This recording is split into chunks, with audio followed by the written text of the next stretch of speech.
تو خلق کائنات نے قرآن مجید فرقان حمید میں ارشاد فرمایا وَفِي الْأَرْضِ آیَاتٌ لِلْمُوقِنِينَ، اور زمین دے وچ نشانیاں نے انہاں لوگاں دے واسطے جڑے یقین رکھدے نے، یعنی جو اہل یقین نے جدو زمین دے وچ چلدے نے نکلدے نے اس نظام کائنات نو ویکھدے نے تو پھر انہاں نو اس زمین دے وچ اللہ دیاں نشانیاں نظر آندیاں نے اور انہاں نشانیاں نو ویکھ کے اپنے مالک نو پہچاندے نے۔ اور اس اگلی آیت مبارکہ میں خلق کائنات نے ارشاد فرمایا وَفِي أَنفُسِكُمْ أَفَلَا تُبْصِرُونَ، اللہ تا تواڈے نفساں وچ موجود ہے، تانوں نظر کیوں نہیں آندا؟ تساں ویکھدے کیوں نہیں؟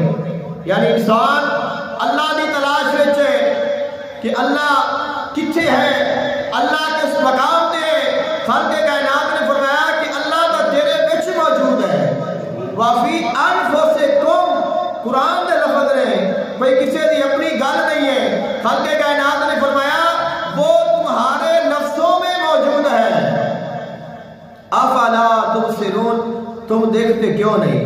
تو خلق کائنات نے فرمایا کہ میں تو ہر جگہ تے موجود ہوں، کائنات دے وچ مینوں ڈھونڈ، تین میری نشانیاں نظر آن گیاں۔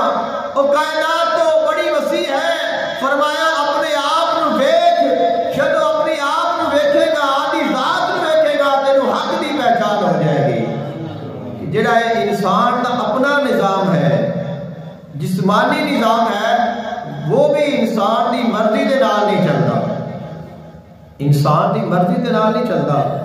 انسان بچہ ہے تو انسان دی خواہش ہے کہ میں بہت جلد جوان ہو جاواں، لیکن وہ نہیں ہوتا، اور اپنے وقت دے نال جوانی آتی ہے۔ پھر جدو جوانی آتی ہے پھر انسان چاہتا ہے میں ہمیشہ جوان ہی رہاں، کدے میرے تے بڑھاپا نہ آوے، کدے میرے تے کمزوری نہ آوے، کدے مینوں کوئی بیماری نہ لگے، کبھی مینوں کوئی غم نہ پہنچے، کدے کوئی تکلیف نہ ہوئے۔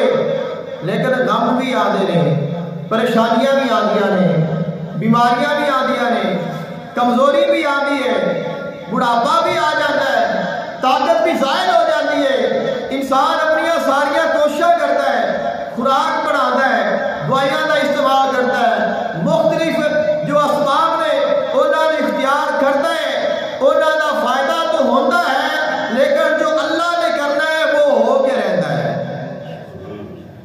اللہ دکھانا ہے کہ اے انسان جدو تیرا آدھا آپ ہی تیرے بس نہیں تو پھر تیرا نظام، تیرا جسمانی نظام ہے وہ بھی اس مالک دے ہاتھ میں ہے، تو ایک پھر کائنات کی میں اپنے آپ چل سکتی ہے۔ تو جس نے اس سارے نظام کو چلایا ہوا ہے وہ ذات اللہ تعالیٰ دی ذات ہے۔